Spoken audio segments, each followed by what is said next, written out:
Okay guys, Nexus back here, and today we're going to do a deck profile of Atlas's Great Nature decks. So go ahead Atlas, take it away.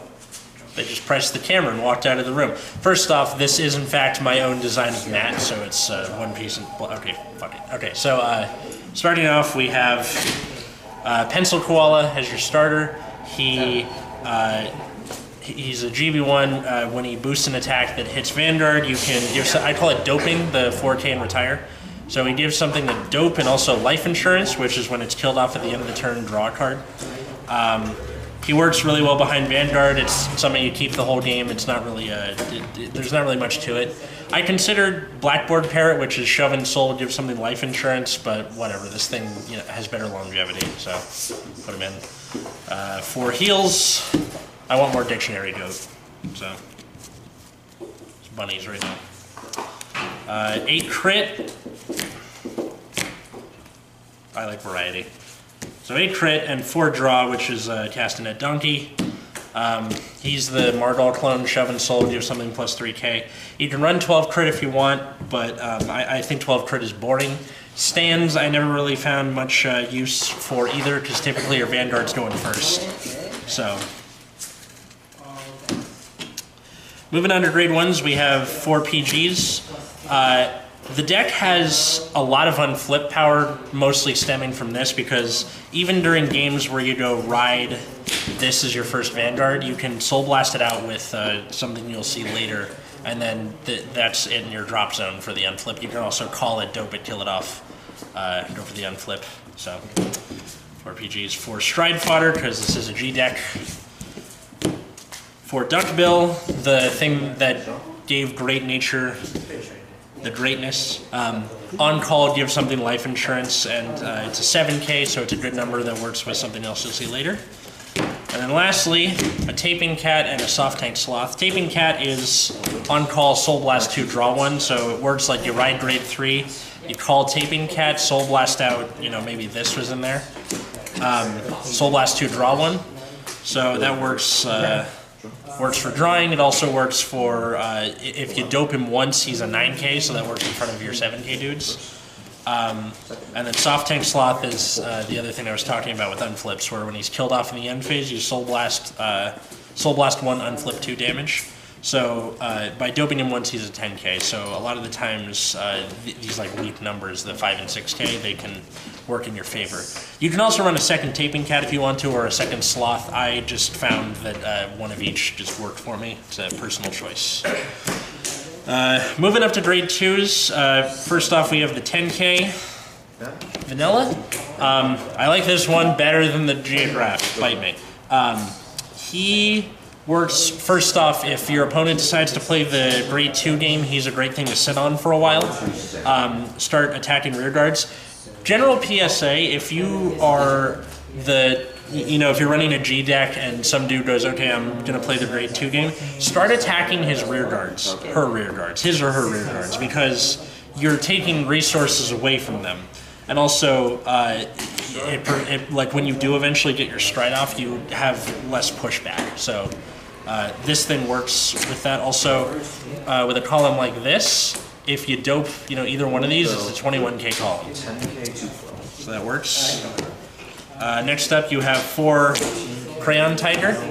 Crayon Tiger is the Ember clone, so when he's boosted, you counterblast 1, stand something, dope it, and give it life insurance. So one fun combo is to use him with Horton over here, and then I use it as a game finisher a lot, where I'll go attack with Horton, then boost attack with Crayon Tiger, restand Horton and dope him, then attack with Horton, restand Crayon Tiger and dope him. So you get like 4 attacks without any stand triggers. But the main part is mostly just because you can get, like a lot of times you'll go attack with Vanguard, you get crits, you put it on the rear guard opposite Crayon Tiger, then you go attack with that rear guard, it's hitting for crits, then you attack with Crayon Tiger, stand it back up, and that rear guard still has crits. So he's very important in G decks, Crayon Tiger. Lastly, you have the 12k attacker guy. It's a malicious, it's a saber-tooth tiger with a gun. What more do you want? He works well because if you have him in front of the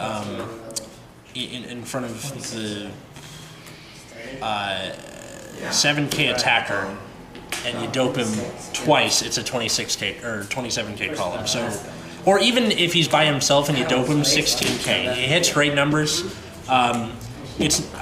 Sleepy Taper isn't really needed because a lot of your stuff doesn't, activate until you get your G anyway, so it's not really needed. I'm going to do a deck profile later on this channel with that new Fighters Collection guy that searches at grade 3, in which case I'll be running Sleepy Taper and this guy will take a back seat. Stay tuned for that, by the way, but in the meantime, this guy does his job fine. Grade 3, pretty simple. You have four endangered species. Bigbelly, he's a panda. His break stride skills, when you stride on top of him, you counterblast 2, and you give 2 units plus 4k, and then the ability to draw when it hits Vanguard, if that column is at 20k or more. The good thing about Bigbelly is that his break stride skill isn't that needed to make the deck work. It's very kind of inconsequential. A lot of times on your first stride, you're not going to be able to have your full field, give 2 units. It's typically only give the pencil koala 1, but other times, like mid-game, it tends to work really well. The GB2 still is on attack, do something at dope in the life insurance, which is great. The good thing is you can, even if you give the boost to like pencil koala, if that hits, you still get the draw because it counts for the column and not the card itself. It's a great little stride break, dude. You can kind of run whatever you want, though. It doesn't really matter. I know that sounds weird, but then you have 4 copyright infringements. I'm surprised Dr. Seuss hasn't sued yet. Horton here's a crit. His skill is GB1 once per turn. When he attacks, you can counterblast, stand something, and redope it. So I mentioned the thing earlier with Crayon Tiger. He's a great backup Vanguard. If you stride once, then you're stuck with him for a while. He works on both Van and Rear Guard, so he works pretty damn well. The moment you've all been waiting for, we have the strides. You have 2 Wisdom Teller Dragon. This is probably your first stride about 90% of the time. His skill is when he hits Vanguard, you give something plus 4k. It's not a dope, it doesn't kill it off in the end phase. So I call that a Rick and Morty dope, like that scene at the end where they're like working out and I'm sure they got no negative side effects. But the skill is plus 4k, and then if that column hits at 20,000 or more, draw a card. So if you're playing against an opponent that lets him hit, he was an idiot. So you hit, you give something plus 4k, it attacks. It gets the draw at the start. So you go, that column attacks for 20k, you draw a card.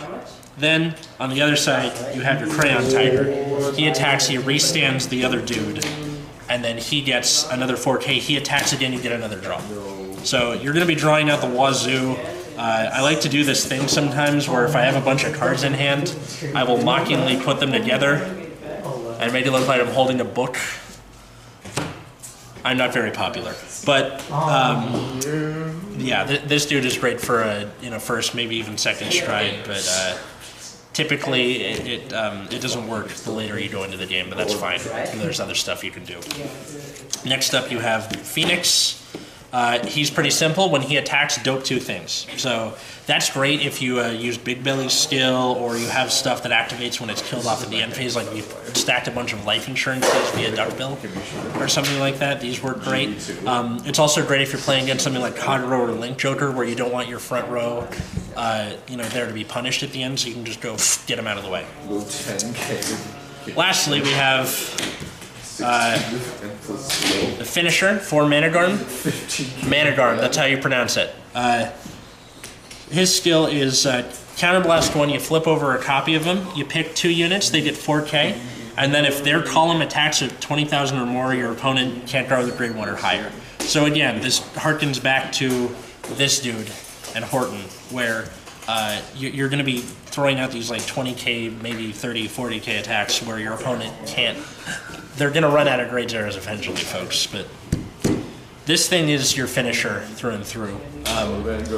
Be careful not to pull it out too early. I actually got eliminated from the Pomona Regionals round 7 because I pulled him out too early when I should have done the Phoenix. But he's definitely what Great Nature needed to really make them great. Pun intended. There's a reason the guy in New York won. Great Nature is a very hard deck to play, but it's really really rewarding if you do it right. So there you go. That's the deck profile for Great Nature.